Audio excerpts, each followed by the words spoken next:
kanë konkluduar se shteti aktual shqiptar është një sipërmarrje e përbashkët me krimin e organizuar.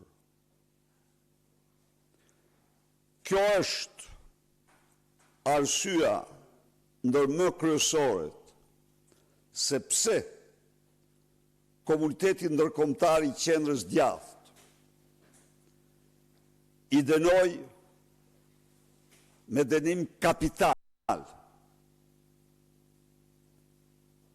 me datën 30 prill 2025 zgjedhjet që do zhvilloheshin 10 ditë më vonë në Shqipëri. Cili do që lexon rezolutën e Valencias të censuruar në mënyrën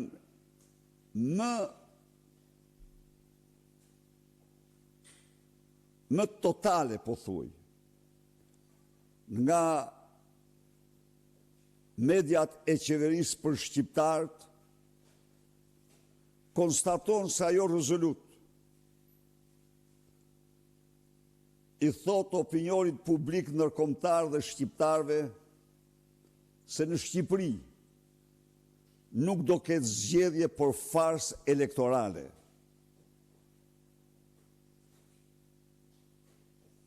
Pra, kemi të bëjmë pse çfarë ka këtu. Kjo është e vërteta absolute. Si për asnjë zgjedhje tjera, unë nuk di në memorien e kohërave që një zgjedhje të dënohet 10 ditë para zhvillimit. Pse e them këtë? E them këtë sepse komuniteti ndërkombëtar kur nuk udhëhiqet nga paragjykimi.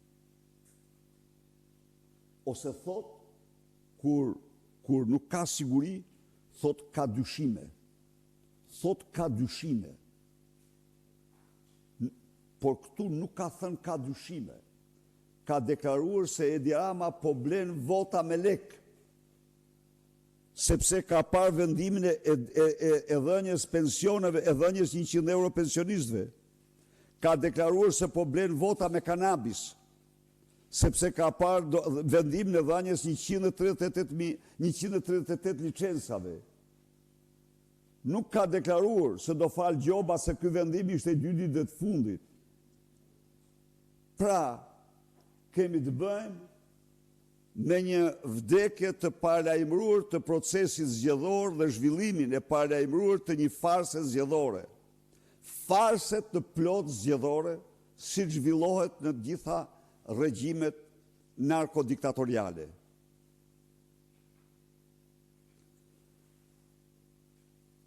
Një 11 maj do ndalem vetëm në një aspekt.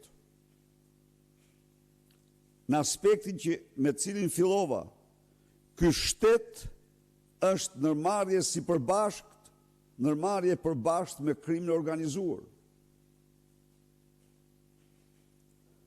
Krahas patronazhistëve, krahas blerjes publike të votave, bota e krimit në këto zgjedhje ishte më zyrtare se kur. Ishte zyrtare.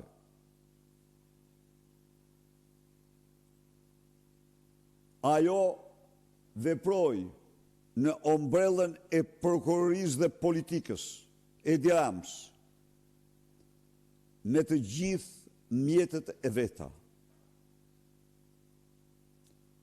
Bandat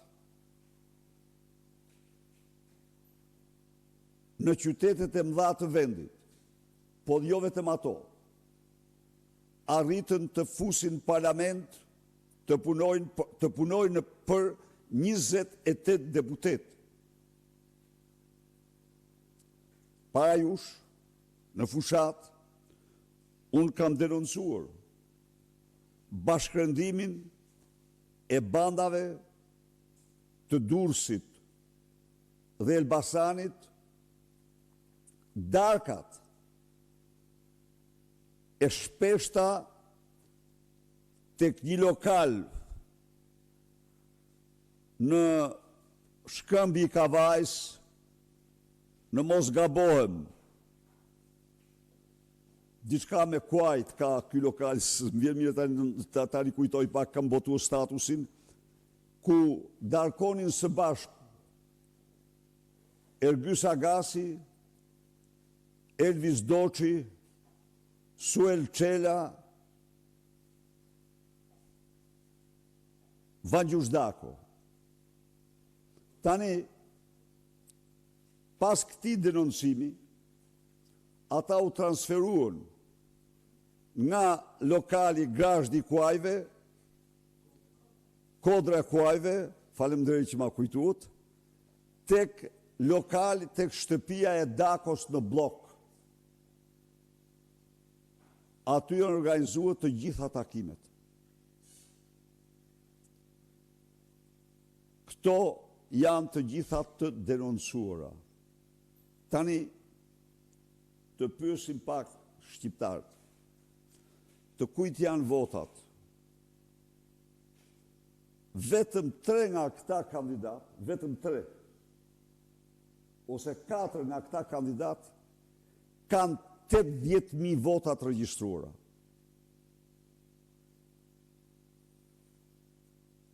Kampion është natyrisht Sara Mile. Kampion është Alken Balla. Kampion është Ani Dyrmishi.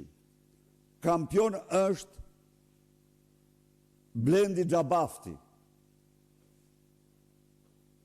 Po, Blendi Xhabafti, këta zbashku, këta të 4 eksponent, bëjnë rreth 80.000 vota.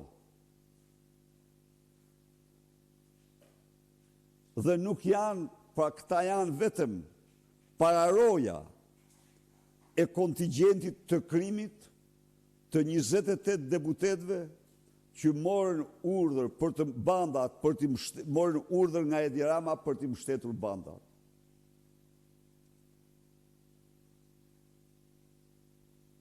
Avokatërve të farsës elektorale të qeverisë, narkoqeverisë. U them se duke mbrojtur farsën kryen një krim të shëmtuar kundër lirive më themelore të qytetarëve shqiptarë. Dhe dëshmoi më mercenar se çdo lloj mercenari tjetër. Shtroj dhe njerë pyetjen, të kujt janë 80.000 votat 4 deputetëve të partisë krimit? Të kujt janë? Një lidhje e plot dhe totale me pushtetin. Ju e murët vesh që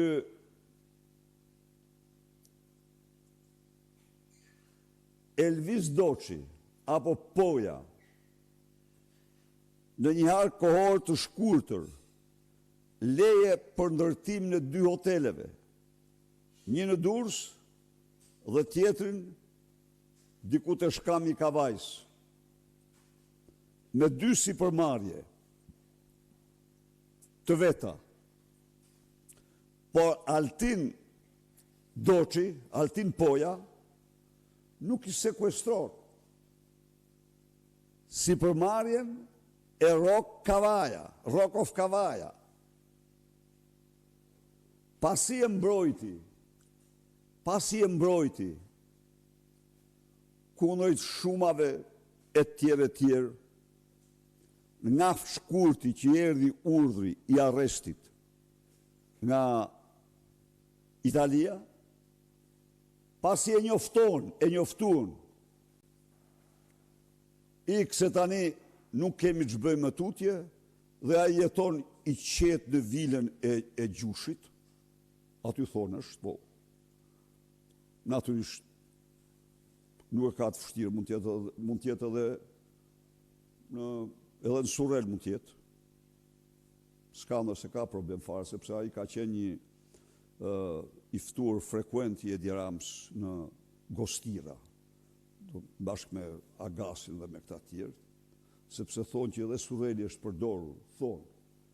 përdorur për takime bandash midis Olsit, Suel Çels e të tjerë, po këto janë thënie dhe nuk duhen dokumentuar, por thuhet. Këto janë, ja u them siç mi kanë transmetuar, më thapë. Pra, a mund të njihen të kujt janë votat të 4 deputetëve 80.000 vota? Kur këto zgjedhje nuk mund të njihen dhe nuk do njihen. Këto janë zgjedhjet e krimit. Këto janë zgjedhjet e krimit, këto janë farsa, nuk janë zgjedhje, këto janë farsa më e shëmtuar elektorale që ka ndodhur ndonjëherë.